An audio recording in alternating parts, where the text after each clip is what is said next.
We are so back, Ramily, and the Rams can make the playoffs this year. We have big takeaways from the Rams' 30-20 Week 8 win over the Vikings. That's coming up next on Locked On Rams.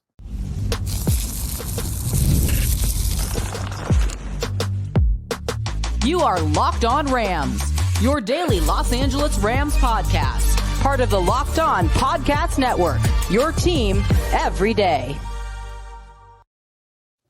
What is up, Ramily, and welcome to another episode of Locked On Rams, your daily podcast covering your Los Angeles Rams, free and available wherever you get your podcasts. Locked On Rams, part of Locked On Podcast Network, your team every day. We're also available on YouTube, so if you haven't yet, do us a huge favor, join the party, hit that subscribe button, hit that notification bell, hit that like button.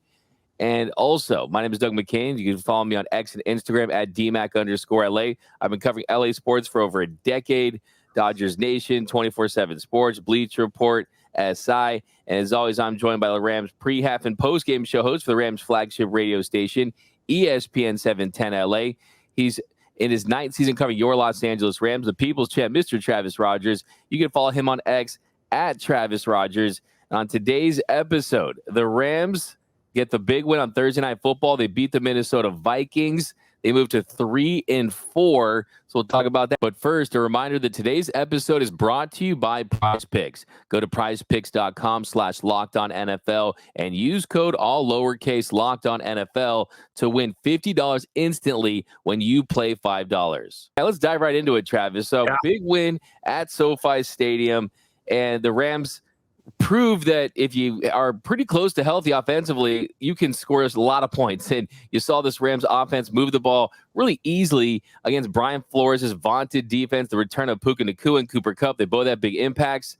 And then there was a little controversial call at the end. I mean, I watched it 100 times. They were saying it was a big face mask by Brian. Did you see the face mask? All I saw was a hold on Braden Fisk. Yeah, it could have gone either way. I don't know what anybody's talking about. Just because they nearly broke his neck, I'm sure that had nothing to do with a face masking call. Look, it was a great win. It was a great win. Real quick, before we get into all the nuts and bolts of that, just a quick shout out to everybody that stopped by the set before, stopped by the set after to talk about Locked On Rams. You guys being everydayers, thank you very much. Appreciate that sincerely. So thank you to everybody that has said that. Look, can I just boil this down to the most simple thing? Because no one else is going to say this. And particularly the guy that should say it is not going to say it. He would say the opposite. Matthew Stafford, it wasn't me, right? Like all this stuff about, well, he is he not right? Is he not, is he not playing well? Guys, it wasn't him. It was the guys that were around him.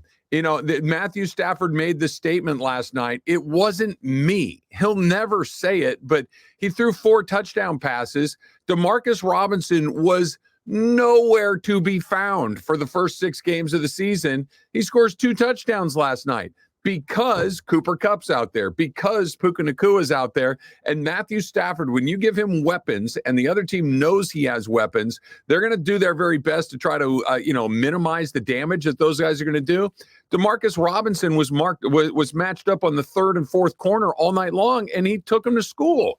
And this is what we've been talking about at the beginning of the season. Is he a number 1? No. Is he a number 2? No. But you get him on the 3rd best guy, and he's got a chance to do some stuff. I thought Matthew Stafford was terrific last night. Kupp was good. Puka, I think, was borderline great. Kyren kept doing what he does, and Doug, they're right back in it. I don't know if they're a great team, but I don't know if you have to be a great team to win this division. I think you just need to be a good team. And the Rams saved their season the last 2 weeks. They really did. Yeah, no, absolutely. I mean, give me the fun Rams that are competing in the division with a lot of talent and a fun offense. Like, give me that, and we'll see what happens. And we'll see if this team can get better and get healthier with the return of Avila and Jonah Jackson, guys like that. So things are trending in the right direction, but absolutely 100% on Matthew Stafford. I think one of the biggest takeaways yesterday is, hey, if you are a GM around the NFL, don't call the Rams for Matthew Stafford. Don't call the Rams for Cooper Kupp. They will not be traded. Sean McVay indicated as much after the game. But, hey, you look at Stafford playing with his top guys against a really good defense, against a really good team, and you saw that that guy is still in there. The Pro Bowl level quarterback, the guy that has one of the best arms in the NFL. I mean, the World Series starts today, and the truth is, they got their number 2 and 3 hitters back in the lineup, right? Yeah. You got Cooper Kupp and you got Mr. Puka Nacua back in the mix. You're not going with your number 8 and 9 hitters anymore that you have to hit. And now you have more protection in the lineup too. And he has protection. And you saw Demarcus Robinson have the big touchdown. You saw him able to create separation once again because he's a little freed up. But I mean, you're talking about Matthew Stafford that we're in week 8 and he had 3 touchdowns on the season. Last night he had 4 touchdowns total. And you also look at the fact that the way this offense moved, the way that they were able to get 386 yards of total offense, and they only punted 3 times. And you look at Matthew Stafford and the success he had yesterday, it was just Puka. It wasn't just Cooper Kupp, but they let everyone else eat. He ended up hitting 9 different receivers yesterday. 9. Yeah. There were, you mentioned a lot right there. They hit 9 different guys, which was fantastic. And there were not just plays, but they were big plays. That little sidearm wait for Hawkinson to clear. Hawkinson makes a nice catch, keeps the drive going, leads to a touchdown ultimately. You mentioned that they only punted 3 times, which they did. One of those punts was huge. They pinned them deep in their own end to put to kind of ice the game, which set up that safety along the way. They, for the first time all year, you could honestly walk out of SoFi Stadium or turn off your TV or whatever you're doing to watch that game and say they played well in all 3 phases of the game. Their offense looked really good. Like we talked about Matthew Stafford and everything he's done. Their defense, after looking pretty shaky on the first 2 drives, gave up 2 quick touchdowns. Sam Darnold, 8 for 8, nearly 100 yards, pair of touchdowns. After that, they gave up 6 points. The defense got really, really good. Minnesota's a good team. Minnesota didn't turn the ball over. They didn't hand you a bunch of stuff. They didn't shoot themselves in the foot the way that the Raiders did the week before. You played well on offense. You played well on defense. You played well on special teams. The game was well coached. I thought the play calling was right. You didn't have a ton of bad penalties. There was a couple in there that weren't great, but this was just the Rams' most complete game of the season, and it really does instill a great deal of optimism going into Seattle in about 10 days. Yeah, absolutely. And I think that the biggest takeaway yesterday, outside of Matthew Stafford looking like Matthew Stafford again, was, I mean, you got Puka Nacua back, and when you were hoping to get Cooper Kupp back, you get them both back. It was like when you know you're going to get that Christmas present under the tree in Cooper Kupp, and then you open all the presents, and all of a sudden, mom or dad comes behind the Christmas tree, there's one more, and that was Puka Nacua. And I think you have to remember something, too. I mean, this is the first time he's actually played in a full game in 9 months. Since the playoff game against Detroit, and they get him involved early. You saw physicality getting involved in screens. He ends up having a really good game, over 100 yards receiving. In the first 3 quarters alone, he had 7 catches for 106 yards. I mean, he was the Rams' very best playmaker once again. There's no doubt about how he opens things up. And he looks like, last year wasn't a fluke. When this guy's on the field, he is one of the best 5 to 10 receivers in the NFL. Oh, look, I think you said it best. You said what I think is very obvious at this point. Even though Cooper Kupp is still a really good player, the number 1 wide receiver on this team is Puka Nacua.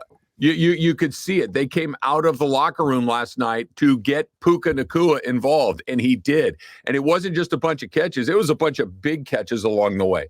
He's physical. He's tough. He's good in the running game. All the things we say about Cooper Kupp too, but it's just Puka's just a younger, fresher version of this. Kupp is still a tremendous player, but you could tell Kupp's the guy that when you got to have it, but when you're just trying to get going and trying to spark that offense, Puka is the guy. And it was a huge lift. And it wasn't just, hey, he's in his uniform and he played, 10 or 12 snaps. He was essential to what they did last night. It was fantastic to see. It really was. I just want to say real quick before you get to the next segment, Vikings fans out there, Vikings fans on the X trying to hit me up, mad about that last call. And yes, Byron Young should absolutely pay a fat fine because he almost ripped Darnold's neck off. But I will say this, you're down 8 points. If you get that call, you're at the 20-yard line with no timeouts. You're outside of your left tackle. There's a ton of pressure on you. You still have to score a touchdown. You still have to go over to and get that. Don't act like, okay, that means you're going to win the game. Okay, calls happen, and the Rams, they outplayed the Vikings, and they were able to get that dub. But, I mean, come on, any thoughts on that, Travis? It was a terrible call. I think the Rams win the game, even if the call gets made. It's 1st and 10 from, what would that be, like the 17 or 18-yard line at that point. There's, like you mentioned, all the, it's Sam Darnold. You're missing your tackle. You don't have any timeouts. There's only about a minute and a half to go. It was a pretty awful call. And I'm not going to get on my soapbox right now. What why do we have, I know it's not reviewable. I'm not saying that they administered the rule incorrectly. What I'm asking is, why do we have replay if it's not there to fix things like that? Because if that were on the other shoe, if the shoe were on the other foot, it would be ridiculous. It was I don't get how everybody misses it, and I don't get how we don't have replay to go, guys, we missed one. Let's go. 1st and 10 the other way, and let's play. But I agree with the end result. I don't think it really swung the game. But if I were the Rams and we were chasing 8 and you got a minute and a half to go and that happened to you, you'd be like, yeah, no, they took one away from us, or at least an opportunity from us. It ended the game, and it shouldn't have. Man, I must need to upgrade my 70-inch OLED TV. I mean, or wait for the all 22 to come out. I still can't. I rewatch. I still can't find the face mask. I see the hold on Braden Fisk. I don't see the face mask. But coming up next, we're going to continue to break down this one. Big takeaways. We got a victory Friday after the Rams' big win over the Vikings. That's coming up next on Locked On Rams. All right, let's talk about Prize. But by the way, Prize Picks hit for me last night because Prize Picks is just picking more and picking less. It really is that easy. So going into last night's game, you could choose more or less. Kyren Williams scores a touchdown. Kyren Williams scores a touchdown in every game. So I picked more, and bang, there you go. Kyren Williams with a touchdown catch along the way. More or less, Aaron Jones, 82.5 yards. I picked less. There you go. Bang, it hit. Prize Picks. It really is that easy. And now you can win up to 100 times your money on Prize Picks with as little as 4 correct picks. But you can't play if you don't have the app on your phone. So put the Prize Picks app on your phone, pick more, pick less, and start taking what's already fun, playoff baseball, NFL football, and make it even better. And when you sign up today with Prize Picks, you're going to get $50 instantly when you place your first $5 lineup. You don't even need to win to receive the $50 bonus. It is guaranteed. So what are you waiting for? Pull out that phone, put that Prize Picks app on your phone, and get to it. Download the app today. Use the code LOCKEDONNFL to get that $50 instantly after you play your first $5 lineup. Locked On NFL is your code. Don't forget, LOCKEDONNFL to get your $50 instantly after you play your first $5 lineup on Prize Picks. Prize Picks, run your game. And after you're celebrating, you might, have one or two, right? You might have a couple of celebratory cocktails. Pre-alcohol probiotic drink by Z-Biotics is the world's first genetically engineered probiotic. It was invented by PhD scientists to tackle rough mornings after drinking. Here's how it works. When you drink, alcohol gets converted into a toxic byproduct in the gut. It's this byproduct, not dehydration, that's to blame for your rough next day. Pre-alcohol produces an enzyme to break this byproduct down. Just remember to take Z-Biotics your first drink of the night. Drink responsibly, and then you are going to feel your absolute best tomorrow. So, number 1, drink this first. For best results, you're going to want to make your pre-alcohol your first drink of the night. Take it easy, pace yourself, hydrate, and get a good night's sleep, and then wake up feeling refreshed and ready to take on the day the next day. Go to zbiotics.com/LockedOnNFL to learn more and get 15% off your first order when you use Locked On NFL at checkout. ZBiotics is backed with a 100% money-back guarantee, so if you're unsatisfied for any reason, they'll refund your money. No questions asked. Remember to head to zbiotics.com/LockedOnNFL and use the code LockedOnNFL at checkout for 15% off.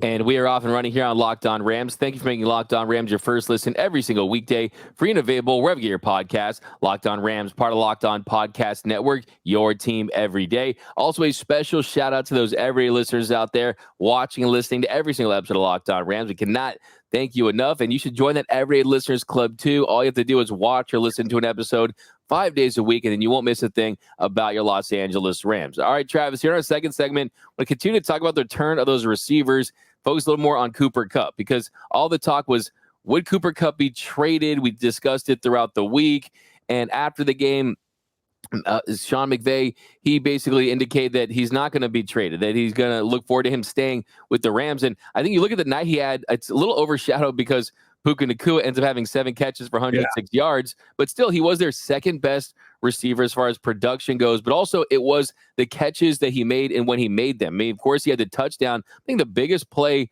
of the night really was late in the game. Yes. Fourth quarter, just over 3 minutes to play, third Yes. and 9. And he hits him with that nice little catch. Is able to make a nice little catch, 27 yards to move the chains and get that big first down and keep that Vikings offense off the field. So he was making plays, and he looked good too. The routes he was running, the ankle looked like it was moving well. So I think that this version of Cooper Kupp, along with this version of Puka Nacua, this team can light up scoreboards for sure. Yeah, they're going to be able to score. You know, I like what you said. I agree that fourth down, third down fourth quarter third down conversion was the big play of the game. And you know, third and Kupp has been a thing for the Rams for a number of seasons, and it's one of those things that really good teams, you know, frequently have is we have something, you know, it's coming. We're running it, you know, we're running it, and you still can't stop it. That's a really valuable thing that the Rams have with Cooper Kupp in that situation. The numbers, I don't think were great for Cooper Kupp, but I don't think that nearly covers what he was able to do for this team last night. You know, I wasn't able to watch it on TV. I was in the press box and kind of watching it unfold in real time. I don't know what they talked about on the broadcast, but D-Mac, he was doubled almost the entire night. So, you know, that's why the numbers really weren't there. That's why Puka got over 100 yards. That's why Demarcus Robinson scored a couple of touchdowns, because the Vikings defense, which, by the way, one of the best defenses in football, and they put up 30 points on that defense, one of the best defenses in football, decided we're going to take Cooper Kupp off the board. And they did to a degree, but that opened it up for so many other guys. And this is what we've been talking about and being hopeful for so long is not just will Cooper Kupp convert some big third downs, which he did. Not only will he score a touchdown here and there, which he did last night, but Kyren Williams had a better night last night because Cooper Kupp was on the field. He changes everything with that offense. It was great to see. And like you opened with, Sean McVay saying afterwards that, you know, it was great to have him back, and we expect to have him here moving forward. That's great news, because he really is one of the iconic Rams of the, you know, LA Rams 2.0, and seeing him go somewhere else would have been a drag. I understand why they were looking. I get it, but they're very much in the race for the NFC West. And if they're going to go do it, they're going to need Cooper Kupp. Yeah, 100%. And you saw last night, he wasn't just back. He was back and he was effective. Yep. And he opened things up for this offense. And I think what makes this win, not all wins are created equally, right? I mean, you had last week, people are saying, oh, the Rams are going to regret beating the Raiders because of what this is going to mean for their season. I think that when you look at this win, you can go way beyond Puka Nacua, way beyond Stafford, way beyond Cooper Kupp, because now you mentioned Kyren Williams. I mean, this is one of the best rush stopping defenses in the National Football League, and he had 97 yards on 23 attempts. Also, he had that nice catch in the first quarter for the touchdown, and you're seeing him continue to get these 7, 8, 9-yard chunk runs. He's not breaking off the big Saquon Barkley type runs, but he's doing the dirty work, and he's a big reason why this offense on so many different levels is so tough to stop. He's not a Sports Center, NFL Network, you know, Twitter, you know, highlight reel guy. You're not going to be texting your friends saying, oh my God, did you see that? Yeah. He's just going to kill you. You know, he's one of the, it's not super flashy, super exciting unless you just like watching a guy score touchdowns. If you like touchdowns, he's your guy. If you like highlight reel, I can't believe what I just saw, he's not going to light up your timeline. But he was incredibly effective last night. And again, all of this comes back to them having weapons on offense. That before Matthew Stafford didn't get sacked last night. No sack. Again, this is one of the best defenses in the league, and they didn't sack Matthew Stafford. One of the best defenses in the league against the runs. Kyren Williams nearly went for 100 yards. One of the best defenses in the league.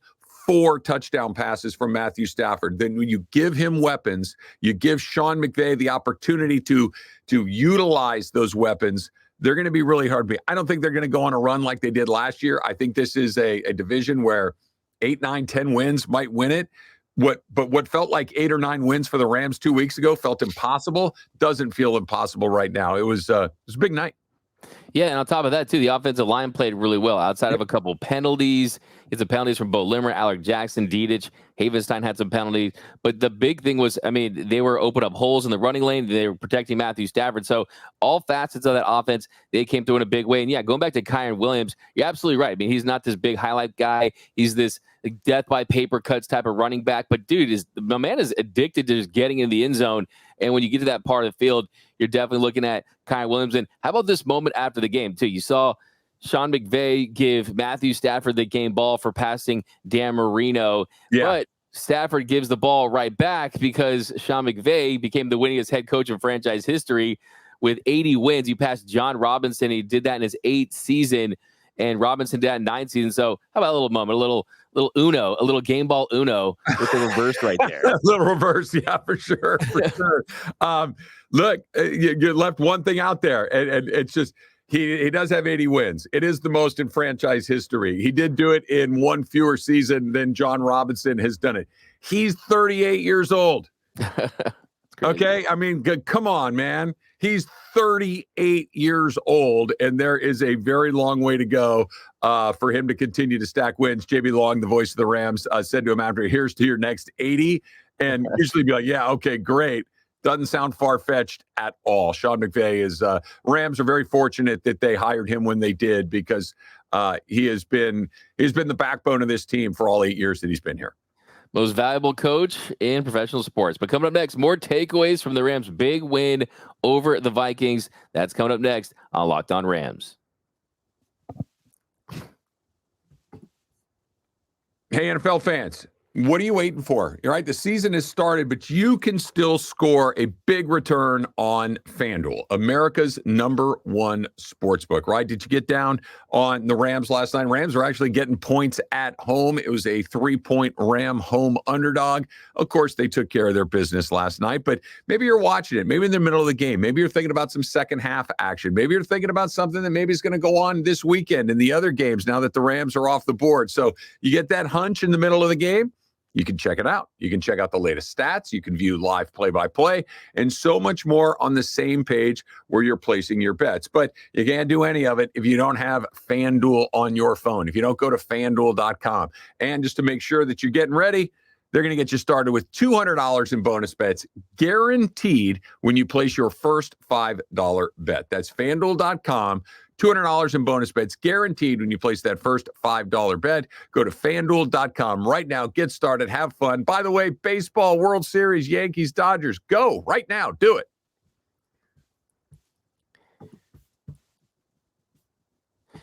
And welcome back to Locked On Rams. Thank you for making Locked On Rams your first listen every single weekday. Free and available wherever you get your podcasts. Locked On Rams, part of the Locked On Podcast Network, your team every day. So we're going to spend a couple of episodes breaking this one down, but got a special segment for the People's Champ because it's about special teams. And we know you love your special teams, and I think the takeaway here is Ethan Evans could be an elite punter. Ethan Evans could be one of the best punters in the NFL, and it was a big reason why they got this win. I mean, you just look at the last 2 minutes in the game.